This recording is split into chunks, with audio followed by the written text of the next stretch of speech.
हफ्ते की मेरी वीडियो पर जिसका कमेंट होगा सबसे अच्छा, जिसका अंदाज होगा सबसे अनोखा, वो ही बनेगा इस शनिवार का लकी विजेता। देखी जाएगी उसकी कुंडली, फ्री में किया जाएगा विश्लेषण। मेरी इस हफ्ते की सभी वीडियोस पर करना है आपको कमेंट और मैसेज पर भेज देनी है अपनी कुंडली की पूरी डिटेल। तो जानेंगे इस शनिवार लकी कौन। नमस्कार, जय माता दी।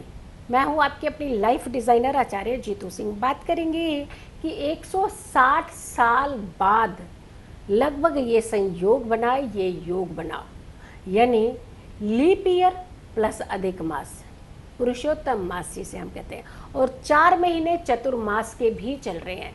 देव उठनी एकादशी पर जाकर के ये चतुर्मास समाप्त होता है। तो जब ऐसे रिचुअल्स, ऐसे सिस्टम आते हैं तो क्या इंडिकेट करते हैं? इंडिकेट ये करते हैं कि अब अपनी निजी जिंदगी को थोड़ा सा छोड़ दीजिए और भगवान के नज़दीक हो जाइए। पूरा पूरा लाभ उठाइए, पूरा पूरा फायदा उठाइए। आप ऐसे में खास करके कुछ चीज़ों का ध्यान रखने की ज़रूरत होती है। हमें ये ध्यान रखना होता है कि पूजा पाठ जप तप कितना बढ़ाना है। मैं कुछ चीज़ें बताऊंगी कि क्या चीज़ें आपको ज़रूर करनी है इस मास में। ये महीना अपने जीवन में आपने कैसे खुशियों के महीने को कन्वर्ट करना है, उस चीज़ को भी हम बताएंगे। पहले ये बताएंगे कि क्या नहीं करना है। रिचुअल्स नहीं किए जाते, जैसे मुंडन सेरेमनी होती है, घर के गृह प्रवेश होते हैं, शादी विवाह होते हैं, तो ऐसे रिचुअल्स नहीं करने चाहिए। करना क्या चाहिए? पूजा पाठ, जप तप, दान, उपवास। उपवास की अगर बात आती है तो पुरुषोत्तम एकादशी का जिक्र सबसे पहले आता है इस महीने में, क्योंकि भगवान विष्णु की आराधना सबसे उत्तम मानी जाती है इस समय करने के लिए, पूजा पाठ करने के लिए। तो पुरुषोत्तम एकादशी का व्रत आपको जरूर रखना चाहिए, साधना करनी चाहिए। और फिर आती है बात कि जब पितृपक्ष समाप्त होता है, और पितृपक्ष समाप्त होते ही अक्सर नवरात्र आते हैं, और इस बार नवरात्र जो है वो पूरे 1 महीने के गैप के बाद आ रहे हैं। यानी फिर कह रहे हैं भगवान जी पूजा पाठ ज्यादा कीजिएगा। बीच में आ रहा है अधिक मास, मलिन मास, यानी अपनी जिंदगी की मैल उतारने वाला मास, मुक्ति दिलाने वाला मास महीना, और साथ के साथ आंतरिक शुद्धि करने वाला महीना, विचारों की शुद्धि करने वाला महीना, अपनी शारीरिक शुद्धि करने वाला महीना। तो ये महीने का लाभ आपको ज़्यादा से ज़्यादा उठाना चाहिए। 17 तारीख को सितंबर को जो आपका पितृपक्ष है वो आपका समाप्त होगा, और 18 से ही आपका ये जो अधिक मास है ये लग जा रहा है, यानी एक दिन अगले दिन से ही आपका अधिक मास शुरू हो जा रहा है। फिर आती है बात कि ये अधिक मास जो है ये चलेगा कहाँ तक? 16 अक्टूबर तक चलने वाला है, और उसके बाद 17 यानी 17 अक्टूबर को आपके नवरात्र शुरू हो जाएंगे। कितने सारे योग को, संयोग को इंडिकेट कर रहा है। यानी पूजा पाठ जप तप बढ़ा दीजिए, दान की विधियां बढ़ा दीजिए, और साथ के साथ माँ के आगमन की तैयारियां शुरू कर दीजिए। यानी फिर भगवान के रिचुअल्स की तरफ ही आपको सीधा सीधा पुश कर रहा है ये महीना। ये आपको इंडिकेट कर रहा है कि आपको इसी महीने के अंदर अपनी सारे कष्टों को मुक्ति देने का मार्ग ढूंढना चाहिए। अगर कहा जाता है इस महीने में हम अपनी पूजाएं बढ़ा देते हैं, यकीन मानिए आपका पूरा साल बहुत अच्छा रहता है। पूरा साल आप अपने जीवन में कष्टों को नहीं, सुखों को रास्ता देते हैं और सुखों को जगह देते हैं।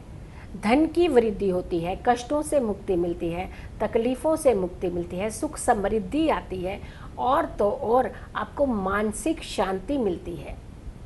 ये महीना सिर्फ और सिर्फ शुद्धि का महीना कहना चाहिए। जहाँ तो हम कहते हैं कि जैसे आत्मा की शुद्धि, विचारों की शुद्धि, वाणी की शुद्धि, शारीरिक शुद्धि और आंतरिक शुद्धि, ये सारी शुद्धियों को कन्वर्ट करने का महीना कहा जाता है।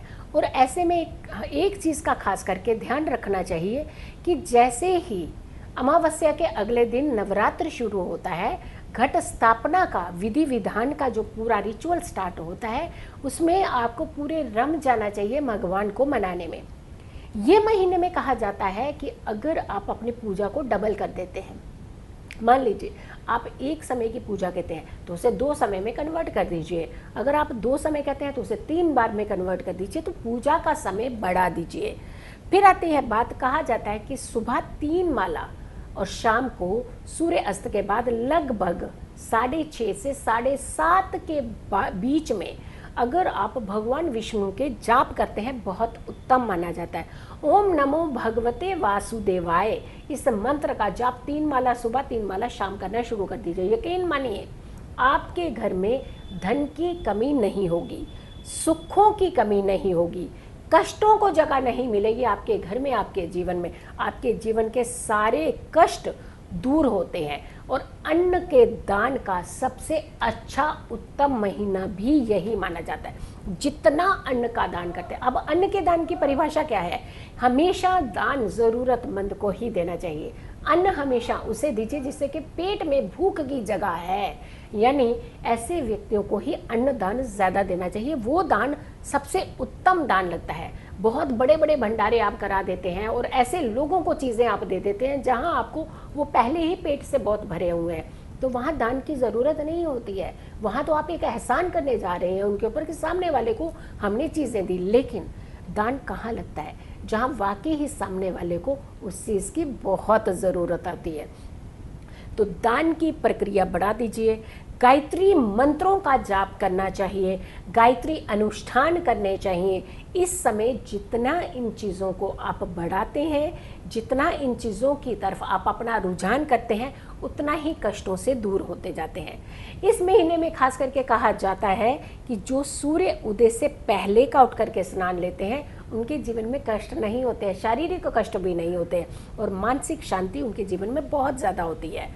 हमेशा कोशिश करनी चाहिए कि सूर्योदय से पहले ही उठ करके स्नान करना चाहिए। और साथ के साथ ये महीने में तो खास करके सूर्योदय के स्नान से आपके जीवन में कष्ट होंगे दूर, लेकिन आपको पूजा भी सूर्योदय से पहले ही कर लेनी चाहिए। यकीन मानिए हर कष्ट का निवारण ऐसे लगता है कि बस इसी विधि के अंदर ही है। आप इसे ज़रूर कीजिएगा, अपने जीवन में भी इनफैक्ट ढालिएगा ताकि आपके जीवन हमेशा सुखों से भरे हों, आपके जीवन में कोई कष्ट ना हो, हमेशा तरक्की की सीढ़ियाँ आप चढ़ते रहें।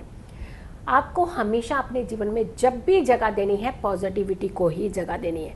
नेगेटिविटी से आपसे कोसों दूर रहने का प्रयास करना है। यकीन मानिए आपका जीवन सुखमय होगा। खुश रहिए, स्वस्थ रहिए, पॉजिटिव रहिए। फिर हाजिर होंगे एक अच्छी वीडियो के साथ। तब तक के लिए नमस्कार।